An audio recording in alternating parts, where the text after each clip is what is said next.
Hi friends, welcome to iPlus.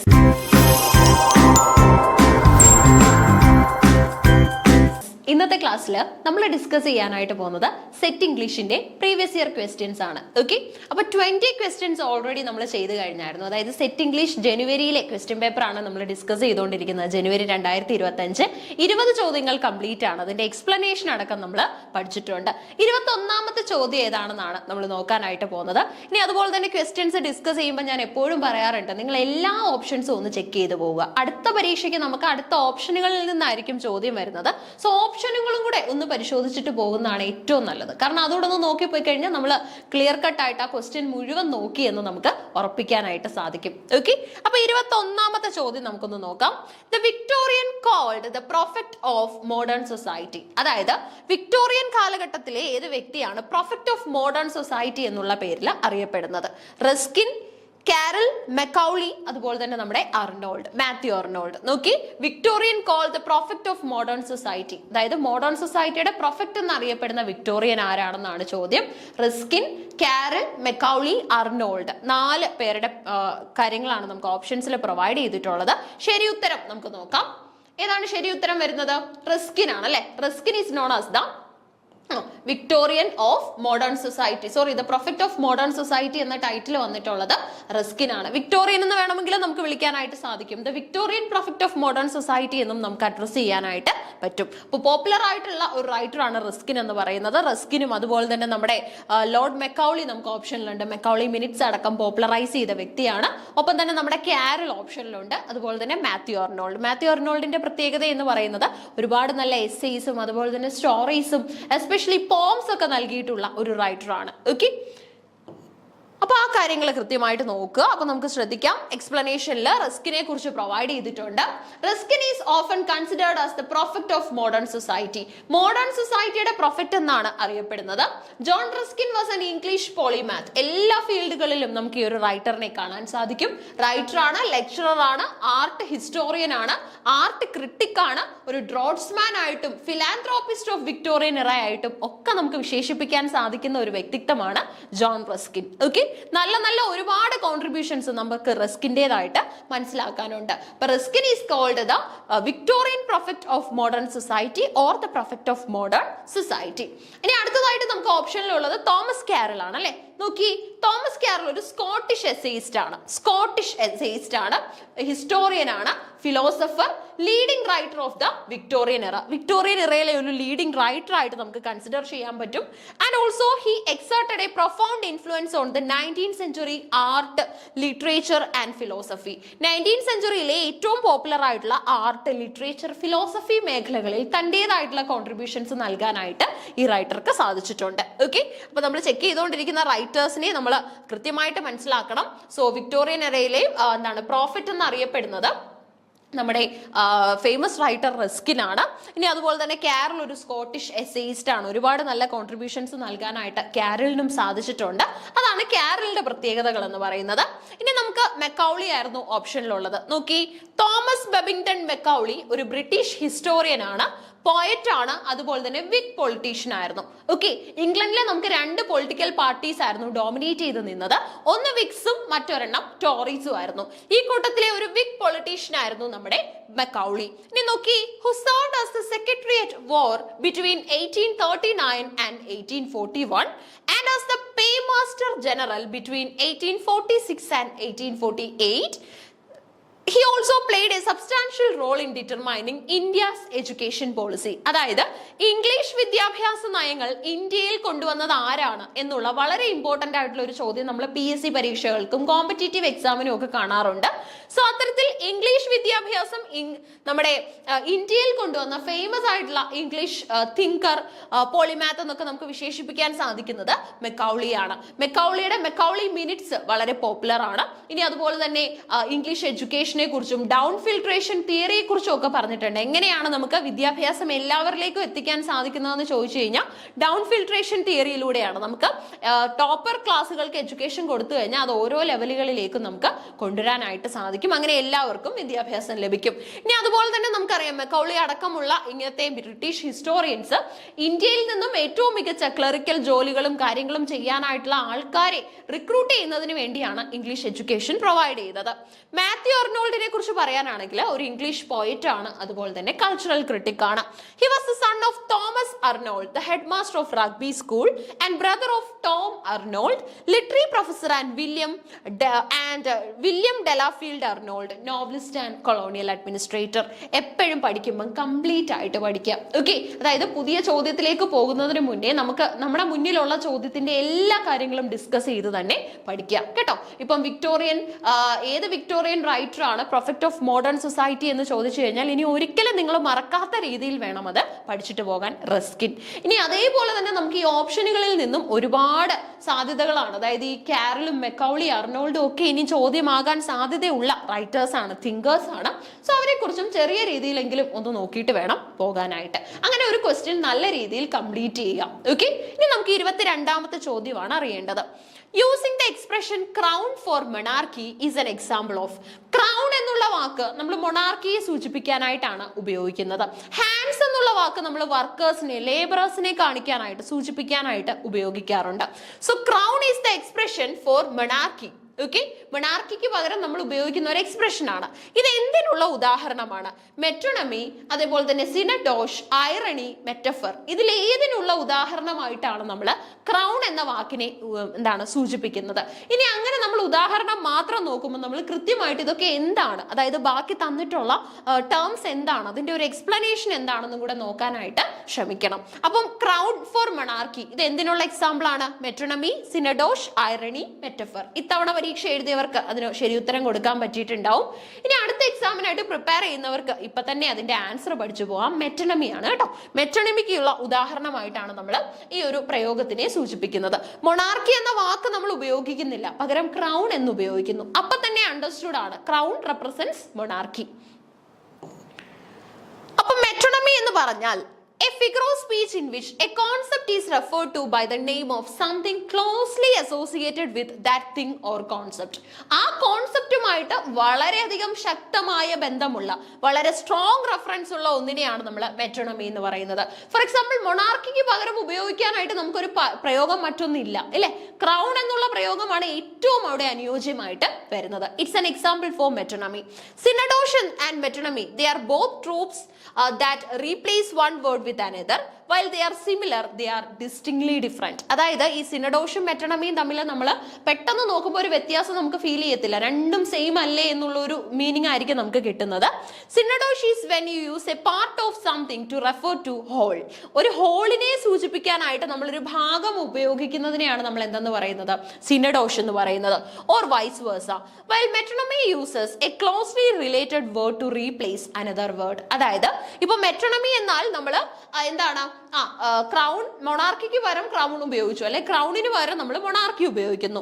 എന്നാൽ സിനഡോഷ് എന്നാൽ അതുമായിട്ട് ബന്ധപ്പെട്ട എന്തെങ്കിലും ഒരു പാർട്ട് ആയാലും മതി. ഫോർ എക്സാമ്പിൾ ഇപ്പൊ നമ്മൾ ഒരു സൈക്കിളിനെ കുറിച്ച് പറയാനായിട്ട് പെഡൽ അല്ലെങ്കിൽ അതിന്റെ ചെയിൻ എന്ന് പറയുന്നു, അതിനെ നമുക്ക് സിനഡോഷ് ആയിട്ട് കൺസിഡർ ചെയ്യാൻ പറ്റും. ആ ഒരു ഫുൾ പ്രോഡക്റ്റിന്റെ അല്ലെങ്കിൽ ഫുൾ ഒബ്ജക്റ്റിന്റെ ഏതെങ്കിലും പാർട്ട് സൂചിപ്പിച്ചു കഴിഞ്ഞാലും അത് സിനഡോഷ് ആണ്. ഓക്കെ, അപ്പൊ പെട്ടെന്ന് നോക്കുമ്പോൾ നമുക്ക് വ്യത്യാസമൊന്നും തോന്നത്തില്ല. എന്നാൽ ഹോളിനെ സൂചിപ്പിക്കുന്നത് മെട്രോണമിയും അതേസമയം ഒരു പാർട്ടിനെ സൂചിപ്പിക്കുന്ന, ഒരു വസ്തുവിന്റെ പാർട്സ് എങ്കിലും വെച്ചിട്ട് നമ്മൾ അതിനെ സൂചിപ്പിക്കുന്നത്. ഇപ്പൊ ഹ്യൂമൻ ബോഡി എന്ന് പറയുന്നതിന് വരെ നമ്മൾ ഐസ് എന്നോ നോസ് എന്നോ ഒക്കെ പറയുകയാണെങ്കിൽ അത് നമുക്ക് സിനഡോഷ് ആയിട്ട് പരിഗണിക്കാൻ സാധിക്കും. സോ മെട്രോണമി എന്ന് പറയുമ്പോൾ എം ആണ് അല്ലെ, ആൻഡ് ഹോൾ എന്ന് പറയുമ്പോൾ ഡബ്ല്യു ആണ്. അപ്പൊ എം നമ്മൾ തിരിച്ചെഴുതുമ്പോൾ ഡബ്ല്യു. സോ ഹോൾ സൂചിപ്പിക്കുന്നത് മെട്രോണമി എന്ന് ഓർക്കാൻ ശ്രമിക്കുക. ഐറണി ഉണ്ട്.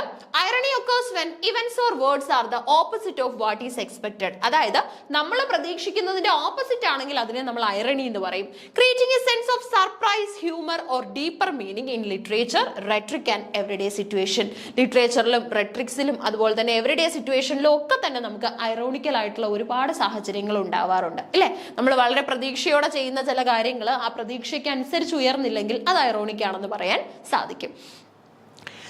മറ്റധികം ഒന്നും ചിന്തിക്കേണ്ട, നമ്മൾ വളരെ ആത്മാർത്ഥമായി പഠിച്ചിട്ട് പോകുന്നു, പരീക്ഷ നമുക്ക് വേണ്ട രീതിയിൽ ചെയ്യാനായിട്ട് സാധിക്കുന്നില്ല, അല്ലെങ്കിൽ അധികം ഒട്ടും ശ്രമിക്കാതെ പോയിട്ട് പരീക്ഷ ഈസി ആവുന്നതിനെ നമുക്ക് ഐറണി എന്ന് പറയാനായിട്ട് സാധിക്കും. നമ്മൾ ഉദ്ദേശിക്കുന്നതിന്റെ മറ്റൊരു റിസൾട്ട് ലഭിക്കുന്ന അവസ്ഥ. മെറ്റഫർ എന്നാൽ ഫിഗർ ഓഫ് സ്പീച്ച് ആണ്. For rhetorical effect directly refers to one thing by mentioning another. ഒന്നിനെ കുറിച്ച് പറയാനായിട്ട് മറ്റൊന്ന് ഉപയോഗിക്കുന്നു, അല്ലെങ്കിൽ രണ്ടെണ്ണം തമ്മിൽ ഒരു കമ്പാരിസൺ കൊണ്ടുവരുന്നു. Okay, it may provide clarity or identity hidden similarities between two different ideas. നമ്മൾ അതുവരെ പ്രതീക്ഷിക്കാത്ത, അതായത് ഇപ്പൊ മലയാളത്തിലാണെങ്കിൽ നമ്മൾ ഉൾപ്രേക്ഷയ്ക്ക് മന്നവേന്ദ്ര വിളങ്ങുന്നു ചന്ദ്രനെ പോലെ നിൻമുഖം എന്ന് പറയും. മന്നവേന്ദ്രൻ എന്ന രാജാവും ചന്ദ്രനും തമ്മിൽ ഒരു ബന്ധവുമില്ല. പക്ഷെ മന്നവേന്ദ്രന്റെ മുഖത്തിന്റെ വർണ്ണന അല്ലെങ്കിൽ അതിന്റെ ഭംഗി പറയാനായിട്ട് ചന്ദ്രനോളം ശോഭയുണ്ട് എന്ന് പറയാനായിട്ട് നമ്മൾ ശ്രമിക്കുന്നു. ആ ഉൾപ്രേക്ഷയുടെ ഒരു വിവരണമായിട്ട് നമുക്ക് മെറ്റഫറിനെ കൺസിഡർ ചെയ്യാനായിട്ട് സാധിക്കും. ഓക്കെ, അപ്പൊ പഠിച്ചിട്ടുള്ള കാര്യങ്ങൾ വെച്ചിട്ട് വേണം നിങ്ങൾ പുതിയ അറിവുകളെ മനസ്സിലാക്കി എടുക്കാനായിട്ട്. അപ്പൊ അതും അങ്ങനെ അങ്ങ് ക്ലിയർ ആയിട്ട് നമുക്ക് തീർക്കാം. ഇനി 23ാമത്തെ ചോദ്യം അറിയണ്ടേ? നോക്കിക്കോളൂ. The Tulsis of Naipur, a house for Mr. Biswas lived in. അതായത് നമ്മുടെ VS നായ്പൂൾ തയ്യാറാക്കിയിട്ടുള്ള വളരെ പ്രധാനപ്പെട്ട ഒരു സ്റ്റോറിയാണ് a house for mister Biswas എന്ന് പറയുന്നത്. ഓക്കെ, അപ്പൊ ഈ ബിസ്വാസ് എന്ന വ്യക്തി പല ഘട്ടങ്ങളിലായിട്ട് ഒരു വീട് ഡെവലപ്പ് ചെയ്യാനായിട്ട് ശ്രമിക്കുന്ന ശ്രമങ്ങളാണ് നമ്മളിവിടെ കാണാനായിട്ട് പോകുന്നത്. പലപ്പോഴും നമുക്കറിയാം ഒരു വീട് ഉണ്ടാക്കാനായിട്ടുള്ള ബുദ്ധിമുട്ട് അല്ലെ, അതിന്റെ പല ഘട്ടങ്ങളുണ്ട്. ആ ഘട്ടങ്ങളിലൂടെയൊക്കെ കടന്നു പോയിട്ടും തനിക്ക് ആ വീട് എന്ന സ്വപ്നത്തിൽ എത്താനായിട്ട് സാധിക്കുന്നില്ല. ആ ഒരു അവസ്ഥയാണ് ബിസ്വാസിനുള്ളത്. ഓക്കെ, അപ്പൊ തുളസീസ് ഓഫ് നായ്പൂൾസ് എന്താണ് a house for mister Biswas lived in. എവിടെയാണ് ഈ തുളസീസ് ജീവിക്കുന്നത്? പെഗോഡ്സ് ഹൗസ്, പറ്റീല mansion, Tulsiana, Hanuman house. Okay, നമ്മളെ കൺഫ്യൂസ്ഡ് ആക്കുന്ന രീതിയിൽ പല ഓപ്ഷൻസും നമുക്കുണ്ട്. ആ തുളസീസിന്റെ പേരുമായിട്ട് കമ്പൈൻ ചെയ്ത് ഒരു ഓപ്ഷൻ തന്നിട്ടുണ്ട്. സോ കൃത്യമായിട്ട് ഈ സ്റ്റോറി അല്ലെങ്കിൽ നോവൽ വായിച്ചവർക്കായിരിക്കും ഇതിന് ഉത്തരം എഴുതാനായിട്ട് സാധിക്കുക. ഇനി വായിച്ചിട്ടില്ലെങ്കിൽ പോലും ഇപ്പൊ നിങ്ങൾ ഈ ചോദ്യം കണ്ടു, ചോദ്യം മനസ്സിലാക്കി പഠിക്കാനായിട്ട് പോവാണ്, എവിടെയെങ്കിലും എഴുതി സൂക്ഷിക്കുക. ഓക്കെ, ഇപ്പൊ ക്വസ്റ്റ്യൻ ക്ലിയർ ആണല്ലോ. ഇനി നമുക്ക് ആൻസർ വേണം അല്ലെ. ഹനുമാൻ ഹൗസ് ആണ് ഇതിന്റെ ഉത്തരമായിട്ട് വരുന്നത്. A house for mister Biswas is a 1961 novel by VS Naipaul. അടുത്ത തവണ ഒരുപക്ഷെ ഈ നോവൽ ഏത് വർഷമാണ് പബ്ലിഷ് ചെയ്തതെന്ന് നമ്മളോട് ചോദിച്ചു കഴിഞ്ഞാൽ നമ്മുടെ കയ്യിൽ ഉത്തരം ഉണ്ടാവണം 1961. ഓക്കെ, അപ്പൊ ചിലപ്പോൾ നമുക്ക് രണ്ട് സൈഡിൽ ബോക്സ് ആയിട്ട് തന്നിട്ട് വർക്കിന്റെ പേരും ഇയർ ഓഫ് പബ്ലിക്കേഷനും തന്നിട്ടുണ്ടാവും. A1 B3 എന്നൊക്കെയുള്ള രീതിയിൽ നമുക്ക് താഴെ ഓപ്ഷൻസ് ഉണ്ടാവും, കൃത്യമായിട്ട് സെലക്ട് ചെയ്യേണ്ടി വരും. സോ ഇപ്പൊ തന്നെ ഓർത്ത് വെച്ചോളുക, നമ്മുടെ house for mister Biswas 1961. Okay, നായ്പൂളിന്റെ വർക്ക് ആണ്. Significant as Naipaul's first work to achieve acclaim worldwide. അതായത് ലോകം മുഴുവൻ അംഗീകരിച്ച, ലോകം മുഴുവൻ വായനക്കാരെ നേടിക്കൊടുത്ത നമ്മുടെ നായ്പൂളിന്റെ ഏറ്റവും പ്രധാനപ്പെട്ട വർക്ക് എന്ന വിശേഷണവും ഈ ഒരു വർക്കിനാണുള്ളത്. സോ 1961 ഇത് പബ്ലിഷ് ചെയ്തതെന്ന് ഓർക്കുക കേട്ടോ. ഇനി അടുത്ത പരീക്ഷയ്ക്ക് നമുക്ക് അങ്ങനെയായിരിക്കും ചോദ്യം വരുന്നത്, കാരണം അധികം ഒന്നും ചോദിച്ചിട്ടില്ല എന്നാണ് ബിസ്വാസ് എന്ന ഈ ഒരു നോവൽ പബ്ലിഷ് ചെയ്തതെന്ന് അധികം സ്ഥലങ്ങളിലൊന്നും ചോദ്യമായി കണ്ടിട്ടില്ല. സോ വരാൻ സാധ്യതയാണ് 1961. ന്യൂ ക്വസ്റ്റ്യൻസിന്റെ ലിസ്റ്റിൽ അതും ഉണ്ടാകും. 24ാമത്തെ ചോദ്യം നമുക്ക് നോക്കാം. The line a man can be destroyed but not defeated appears in. ഒരു വ്യക്തിയെ നമുക്ക് നശിപ്പിക്കാനായിട്ട് സാധിക്കും, പക്ഷെ തോൽപ്പിക്കാനായിട്ട് സാധിക്കില്ല. ഡിസ്ട്രോയ് ചെയ്യാൻ പറ്റും എന്ന് പറഞ്ഞാൽ അയാളെ ഉപദ്രവിക്കാനായിട്ട്, അദ്ദേഹത്തിന്റെ സമാധാന ജീവിതം നമുക്ക് തകർക്കാനായിട്ട് സാധിക്കും. പക്ഷെ അത് തകരണോ വേണ്ടായോ എന്ന് തീരുമാനിക്കുന്നത് ആ വ്യക്തിയാണ്. ഡിഫീറ്റ് ചെയ്യാൻ നമുക്ക് പറ്റില്ല. മരണം കൊണ്ട് പോലും നമുക്ക് ചിലരെ ഡിഫീറ്റ് ചെയ്യാനായിട്ട് സാധിക്കില്ല. നോക്കി, അത്രത്തോളം. അതായത് ഇപ്പൊ നമ്മൾ ഒരാളിനെ കൊല്ലാനായിട്ട് പോവാണ്, ആ കൊല്ലുന്ന സമയത്തും അവരുടെ മുഖത്തൊരു ചിരി ഉണ്ടെങ്കിൽ, അതായത് ഒരു വിജയിയുടെ ചിരി ആ മുഖത്തുണ്ടെങ്കിൽ നമുക്ക് അതിനെ ഒരിക്കലും ഒരു പരാജയമായിട്ട്, ഒരു ഡിഫീറ്റ് എന്ന് പറയാൻ പറ്റില്ല. അവിടെയും ആ മരിച്ച ആളായിരിക്കും വിജയിക്കാനായിട്ട് പോകുന്നത്. ഓക്കെ, സോ ഈ ഒരു ലൈൻ അപ്പിയർ ചെയ്യുന്നത് എവിടെയാണ്? For whom the bell tolls, the old man and the sea, the snows of Kilimanjaro and the sun also rises. ഇതിൽ ഏത് വർക്കിലാണ് നിങ്ങൾക്ക് ഇങ്ങനെ ഒരു ലൈൻ കാണാൻ പറ്റുന്നത്? ലൈൻ എന്താണ്? A man can be destroyed but not defeated. ചോദ്യങ്ങൾ നമ്മൾ ഉറപ്പായിട്ടും ഒരുപാട് എണ്ണം ചെയ്യണം. എത്ര സമയത്തിനുള്ളിൽ, ചുരുങ്ങിയ സമയത്തിനുള്ളിൽ ഒരുപാട് ചോദ്യങ്ങൾ ചെയ്യാൻ പറ്റുന്നത് ഏറ്റവും നല്ല കാര്യമാണ്. പക്ഷെ ആ ചെയ്യുന്ന ചോദ്യങ്ങളുടെ കംപ്ലീഷൻ കൂടെ നിങ്ങൾ ഉറപ്പുവരുത്തുക. എല്ലാ ഓപ്ഷൻസും ഒക്കെ ഒന്ന് പരിശോധിച്ച് അതിന്റെയൊക്കെ റൈറ്റേഴ്സിനെ അറിയാമോ, ഇയർ ഓഫ് പബ്ലിക്കേഷൻ അറിയാമോ എന്നൊക്കെ ഒന്ന് നോക്കിയിട്ട് അടുത്ത ചോദ്യത്തിലേക്ക് പോകുന്നതാണ് ഏറ്റവും നല്ലത്. അങ്ങനെയാണെങ്കിൽ ഈ ഓപ്ഷൻസിൽ നിന്നും ഇനി വരാൻ സാധ്യതയുള്ള വർക്കുകളുടെ കേസിലും നമ്മൾ സേഫ് ആയിരിക്കും. ഓക്കെ, അപ്പൊ ഇതിന് ഉത്തരം വേണം. നോക്കിക്കോ. The old man and the സീക്കകത്താണ് നമുക്ക് കാണാൻ പറ്റുന്നത് a man can be destroyed but not defeated. ഇതിനകത്തുള്ള ഒരു ഓൾഡ് മാൻ ഉണ്ട്, നമുക്ക് ഒരു ഷാർക്കുമായിട്ടൊക്കെ ഫൈറ്റ് ചെയ്യുന്നുണ്ട്. പക്ഷെ ഒരിക്കൽ പോലും ഈ മനുഷ്യൻ തോറ്റുപോയി എന്ന് നമുക്ക് പറയാൻ പറ്റില്ല. ഡിസ്ട്രോയ് ചെയ്യാൻ പറ്റിയിട്ടുണ്ടാവും, പക്ഷെ തോൽപ്പിക്കാനായിട്ട് സാധിച്ചിട്ടില്ല. ഓക്കെ, അപ്പൊ ഇതിനകത്ത് നമ്മൾ കാണുന്ന ഒരു ടെയിൽ എന്ന് പറയുന്നത് ഒരു വ്യക്തി ദിവസങ്ങളായിട്ട്, അതായത് ഒരുപാട് നാളുകളായിട്ട് കടലിലേക്ക് പോവുകയാണ്, വോയേജിനായിട്ട് പോവുകയാണ്. വോയേജിന് പോവും, അതിൻ്റെ ഇടയിൽ ഫിഷിംഗ് ഒക്കെ ചെയ്യുന്നുണ്ട്. സോ തന്റെ ലൈവ്ലിഹുഡ് താൻ കണ്ടെത്തിക്കൊണ്ടിരിക്കുന്നത് ഫിഷിങ്ങിലൂടെയാണ്. പക്ഷെ ഒരിക്കൽ പോലും ഒരു ഗുഡ് ക്യാച്ച് നമ്മുടെ ഓൾഡ് മാന് ലഭിക്കുന്നില്ല. എന്നാൽ വീണ്ടും ഓൾഡ് മാൻ കടലിലേക്ക് തന്നെ പിറ്റേ ദിവസം രാവിലെ ആ ഒരു ജേർണി കണ്ടിന്യൂ ചെയ്യും. സോ അവസാനം നമ്മുടെ ഓൾഡ് മാൻ ഒരു ഗുഡ് ക്യാച്ച് കിട്ടുന്നു. എന്നാൽ അതിനെ തീരത്തെത്തിക്കുന്നതിന് മുൻപ് ഷാർക്ക് ഒക്കെ തന്നെ ആ ഒരു മാർലിൻ ഫിഷിനെ മുഴുവനായിട്ട് കൺസ്യൂം ചെയ്യുന്നു. അതിന്റെ ബോൺസ് ആൻഡ് സ്കെലിറ്റൻ പാർട്ട് മാത്രമാണ് നമ്മുടെ ഓൾഡ് മാന് തീരത്തെത്തിക്കാനായിട്ട് സാധിക്കുന്നത്. ആ സമയത്താണ് ഇങ്ങനെ ഒരു സ്റ്റേറ്റ്മെന്റ് വരുന്നത്, a man can be destroyed but not defeated. The lines is taken from the novella The Old Man and the Sea by Ernest Hemingway, written in 1951 and published in 1952. It is one of his important works and the last major fiction by Hemingway published during his lifetime. തന്റെ ജീവിത സമയത്ത് publish ചെയ്ത ഏറ്റവും last work ഏതാണ്, successful last work ഏതാണെന്ന് ചോദിച്ചു കഴിഞ്ഞാൽ അതിന്റെ ഉത്തരവും old man and the sea ആണ്. For Whom the Bell Tolls എന്ന് പറയുന്നത് ഒരു നോവലാണ്. എഗൈൻ ഏണസ്റ്റ് ഹെമിംഗ്വേയുടെ നോവലാണ്, published in 1940.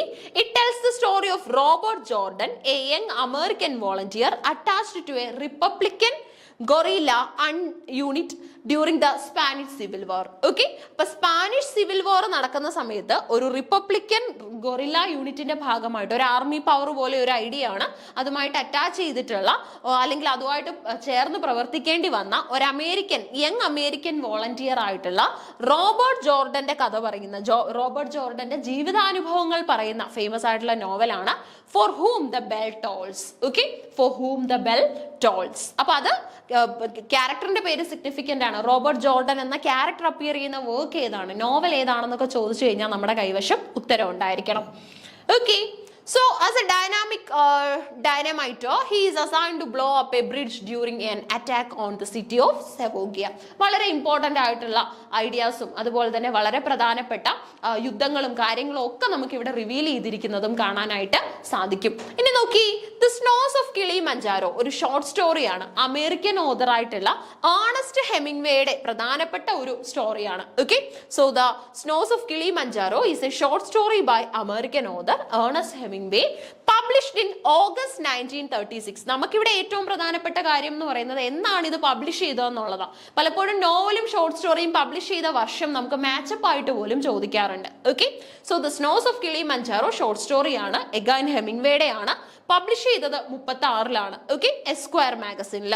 The Sun Also Rises is the first novel by American writer Ernest Hemingway.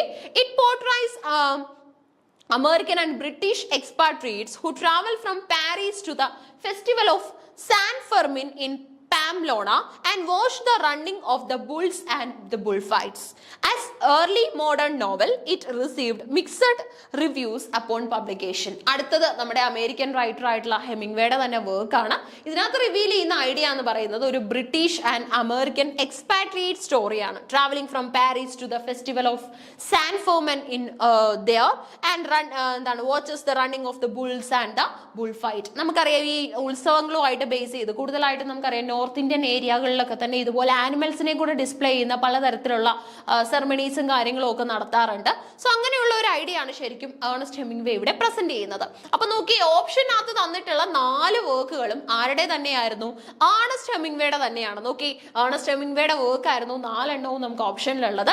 ഇതിൽ ഏതിലായിരുന്നു man can be destroyed but not defeated എന്ന line appear ചെയ്യുന്നത് എന്നുള്ളതായിരുന്നു നമ്മുടെ ചോദ്യം. അതിനുള്ള ഉത്തരവും നമ്മൾ കണ്ടെത്തി. ഇങ്ങനെയുള്ള ചോദ്യങ്ങൾ വരുമ്പോൾ ശ്രദ്ധിച്ചോണം, ഒരേ റൈറ്ററിൽ നിന്ന് 4 ചോദ്യങ്ങൾ, 2 or 3 വർക്കുകൾ ഒരുപക്ഷെ നമ്മൾ കേട്ടിട്ടുണ്ടാവും. എല്ലാ വർക്കുകളും നമ്മൾ അറിഞ്ഞിരിക്കണം. ഓക്കെ, എല്ലാത്തിനും നമുക്ക് സാധിച്ചില്ലെങ്കിൽ പോലും ഏറ്റവും പ്രധാനപ്പെട്ടതെന്ന് കോമ്പറ്റേറ്റീവ് എക്സാം പോയിന്റ് ഓഫ് വ്യൂവിൽ സിഗ്നിഫിക്കൻസ് ഉള്ള കാര്യങ്ങൾ ഏതൊക്കെയാണെന്ന് നല്ല ഗൈഡ്സിന്റെ അണ്ടറിൽ നിങ്ങൾ മീൻസ് നോളജ് ഗെയിൻ ചെയ്യുന്നതിന്റെ ഭാഗമായിട്ട് നിങ്ങൾക്ക് മനസ്സിലാക്കാൻ പറ്റും. അങ്ങനെയുള്ള വർക്കുകൾ ഉറപ്പായിട്ടും നോക്കിയിട്ട് പോകണം. സെൽഫ് സ്റ്റഡി ചെയ്യുന്നവരായാലും അതിനൊക്കെ വേണ്ടി കൂടുതൽ സമയം കണ്ടെത്തി പഠിക്കണം. ഓക്കെ, അപ്പൊ ഇത് 4 ആരുടെ വർക്കാണ്? ഹെമിംഗ്വേയുടെയാണ്. അപ്പൊ അടുത്തതായിട്ട് നമുക്ക് വേണ്ടത് നമ്മുടെ 25ാമത്തെ ചോദ്യമാണ് അല്ലെ. 25ാമത്തെ ചോദ്യം, Victorian compromise is an expression first used by. Age wise literature എന്ന് പറഞ്ഞ് നമുക്ക് 10 ഏജുകളുണ്ട്. Old English, middle English, renaissance, neoclassical, then romantics, the sixth one Victorian, then Edwardian, Georgian, modern, postmodern. പക്ഷേ ഈ കൂട്ടത്തിൽ എപ്പോഴും ഏറ്റവും കൂടുതൽ ചോദ്യങ്ങൾ വരുന്നത് എവിടെ നിന്നാന്ന് ചോദിച്ചു കഴിഞ്ഞാൽ അത് വിക്ടോറിയനിൽ നിന്നാണ്. ഫോർ എക്സാമ്പിൾ, ഇച്ചിരി മുമ്പ് നമുക്കൊരു ചോദ്യം ഉണ്ടായിരുന്നു, which writer is known as the prophet of modern എറ. മോഡേൺ എറയുടെ പ്രൊഫറ്റ് എന്നറിയപ്പെടുന്ന നമ്മുടെ വിക്ടോറിയൻ കാലഘട്ടത്തിലെ റൈറ്റർ ആരായിരുന്നു എന്ന് ചോദ്യം ഉണ്ടായിരുന്നു. ഇന്നത്തെ നമ്മുടെ ആദ്യത്തെ ചോദ്യം അതായിരുന്നു, റിസ്കിനായിരുന്നു ഉത്തരമായിട്ട് വന്നത്. ഇപ്പൊ നോക്കി, വിക്ടോറിയൻ കോംപ്രമൈസ് എന്ന എക്സ്പ്രഷൻ ആരുമായിട്ട് ബന്ധപ്പെട്ടതാണ്? ഓക്കെ, ഫേമസ് എക്സ്പ്രഷൻ ആയിട്ടുള്ള വിക്ടോറിയൻ കോംപ്രമൈസ് ആരുമായിട്ട് ബന്ധപ്പെട്ടതാണ്? വിക്ടോറിയൻ പീരീഡുമായിട്ട് ബന്ധപ്പെട്ട് വേറെയും ചോദ്യങ്ങൾ വരാറുണ്ട്. വിക്ടോറിയൻ കാലഘട്ടം എപ്പോഴായിരുന്നു? വിക്ടോറിയയ്ക്ക് ശേഷം ഇംഗ്ലണ്ട് ഭരിച്ചത് ആരാണ്? എഡ്വേർഡ് ഏഴാമൻ, വിക്ടോറിയയുടെ മകൻ തന്നെയായ എഡ്വേർഡ് ഏഴാമനായിരുന്നു. ഗ്രേറ്റ് എക്സിബിഷൻ നടന്ന കാലഘട്ടം ഏതാണ്? അതും വിക്ടോറിയൻ കാലഘട്ടമാണ്. The sun never sets in the British empire എന്ന ഏറ്റവും ഇമ്പോർട്ടന്റ് ഡിക്ലറേഷൻ നടന്ന കാലഘട്ടം ഏതാണ്? എഗൈൻ അതും വിക്ടോറിയൻ ആണ്. ഓക്കെ, അപ്പൊ വിക്ടോറിയൻ കോംപ്രമൈസ് ആരുമായിട്ട് ബന്ധപ്പെട്ടതാണ്? David Cecil, G K. Chesterton, Lytton Strachey, Vincent Buckley. Okay, David Cecil, G K. Chesterton, Lytton Strachey, Vincent Buckley. നോക്കി, ആൻസർ വരുന്നത് ജി.കെ. ചെസ്റ്റർട്ടൺ ആണ് കേട്ടോ. ജി.കെ. ചെസ്റ്റർട്ടൺ ആണ് ഈ ഒരു ഐഡിയ പോപ്പുലറൈസ് ചെയ്തത്.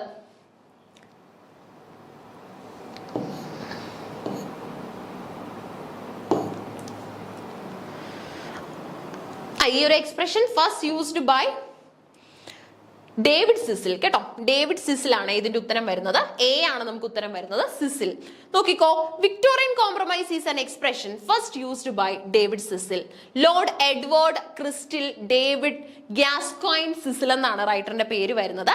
9th April 1902 മുതൽ 1st January 1986 വരെ ടൈം പീരീഡ്. ഒരു ബ്രിട്ടീഷ് ബയോഗ്രഫർ ആണ്, ഹിസ്റ്റോറിയൻ ആണ്, അതേപോലെ തന്നെ സ്കോളർ ആണ്.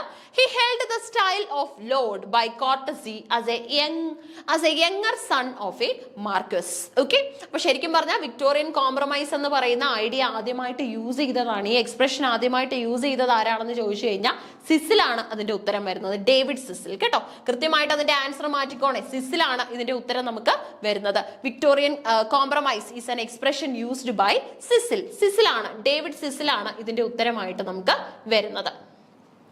അടുത്തതായിട്ട് നമുക്ക് ഓപ്ഷനിൽ ജി.കെ. ചെസ്റ്റർട്ടൺ ഉണ്ട്.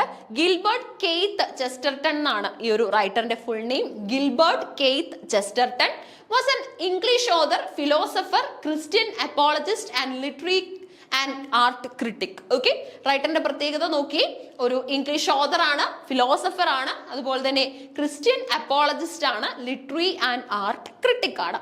Chesterton created the fictional priest detective father brown. നമ്മൾ പലപ്പോഴും ഫാദർ ബ്രൗണിനെ ക്രിയേറ്റ് ചെയ്തത് ആരാണ്? ഷെർലോക്ക് ഹോംസിനെ ക്രിയേറ്റ് ചെയ്തത് ആരാണ്? വാട്സനെ ക്രിയേറ്റ് ചെയ്തത് ആരാണെന്നൊക്കെ ചോദ്യങ്ങൾ കാണാറുണ്ട്. സോ ഫാദർ ബ്രൗൺ എന്ന ഫിക്ഷണൽ ക്യാരക്ടറിനെ, പ്രീസ്റ്റ് ഡിറ്റക്റ്റീവിനെ ക്രിയേറ്റ് ചെയ്തത് നമ്മുടെ ചെസ്റ്റർട്ടൺ ആണ്. പിന്നീട് ഒരുപാട് സീരീസ് ഓഫ് സ്റ്റോറീസിൽ നമുക്ക് ഫാദർ ബ്രൗൺ സ്റ്റോറീസ് കാണാനായിട്ട് പറ്റി. നമ്മൾ ഈ പ്രധാനപ്പെട്ട റൈറ്റേഴ്സിന്റെ കൂട്ടത്തിൽ ഷെർലോക്ക് ഹോം ടെയിൽസ് എന്നൊക്കെ പറയുമല്ലോ, അതുപോലെയാണ് നമുക്ക് ഈ ഒരു സ്റ്റോറിയും വരുന്നത്. And wrote on apologists such as his works Orthodoxy and the Everlasting Man. Orthodoxy and Everlasting Man ഒക്കെ തന്നെ നമ്മുടെ പ്രധാനപ്പെട്ട ചെസ്റ്റർട്ടന്റെ കോൺട്രിബ്യൂഷൻസ് ആണ്. ഇനി അടുത്ത നോക്കി, Lytton Strachey. Giles Lytton Strachey ഒരു ഇംഗ്ലീഷ് റൈറ്റർ ആണ്, അതുപോലെ തന്നെ ക്രിറ്റിക് ആണ്. A founding member of the Bloomsbury group and author of eminent Victorians. പലപ്പോഴും ചോദിച്ചിട്ടുണ്ട്, എമിനന്റ് വിക്ടോറിയൻസ് എന്ന പ്രധാനപ്പെട്ട വർക്ക് ആരാണ് എഴുതിയത്? ഓക്കെ, എമിനന്റ് വിക്ടോറിയൻസ് എന്ന വർക്ക് എഴുതിയത് നമ്മുടെ സ്ട്രാച്ചി ആണ്. He established a new form of biography in which psychological insight and sympathy are combined with irreverence and wit. Okay, അപ്പോൾ പ്രത്യേകത നോക്കി, Victorian, he established a new form of biography in which psychological insight and sympathy are combined with irreverence and wit. അപ്പോൾ വിറ്റ് based ആയിട്ടുള്ള റൈറ്റിംഗ്സും കാര്യങ്ങളും ഒക്കെ തന്നെ നമ്മുടെ സ്ട്രാച്ചിയുടെ പ്രത്യേകതകളാണ്. സോ സ്ട്രാച്ചിയിൽ നിന്നും ഇനി നമ്മൾ പ്രതീക്ഷിക്കുന്ന ചോദ്യം ഏതാണെന്ന് ചോദിച്ചു കഴിഞ്ഞാൽ ബ്ലൂംസ്ബറി ഗ്രൂപ്പിന്റെ ഫൗണ്ടിങ് മെമ്പർ ആണെന്നുള്ള ഒരു ചോദ്യം, അതുപോലെ തന്നെ എമിനന്റ് വിക്ടോറിയൻസ് എന്ന ബുക്ക് ആരാണ് എഴുതിയതെന്ന് ചോദിച്ചു കഴിഞ്ഞാൽ ഉത്തരം വരുന്നത് സ്ട്രാച്ചി ആണ്. നോക്കി, വിൻസെന്റ് തോമസ് ബക്ലി ആണ് അടുത്തതായിട്ട് നമുക്ക് വരുന്നത്. വിൻസെന്റ് തോമസ് ബക്ലി ഒരു ഓസ്ട്രേലിയൻ പോയിറ്റ് ആണ്, ടീച്ചർ ആണ്. Then you can see the writer as an editor, essayist and also critic. So ഇത്രയും വിശേഷണങ്ങളാണ് നമുക്ക് റൈറ്റർക്കായിട്ട് പ്രൊവൈഡ് ചെയ്യാൻ സാധിക്കുന്നത്. അപ്പൊ ഈ ഒരു ചോദ്യം ക്ലിയർ ആണല്ലോ. ഈ ചോദ്യത്തിന്റെ ഉത്തരം നമുക്ക് വരുന്നത് The Victorian compromise is an expression first used by David Cecil. Okay, David Cecil ആണ് ഇതിന്റെ ഉത്തരമായിട്ട് നമുക്ക് വരുന്നത്. അപ്പൊ നമ്മൾ 25th ക്വസ്റ്റ്യൻ വരെയാണ് കംപ്ലീറ്റ് ചെയ്തത്. ഇനി നമുക്ക് ക്വസ്റ്റ്യൻസ് എക്സിസ്റ്റ് ചെയ്യുന്നുണ്ട്. ആ ക്വസ്റ്റ്യൻസ് നമുക്ക് അടുത്ത വീഡിയോയിൽ ഡിസ്കസ് ചെയ്യാം. So keep learning. Thank you.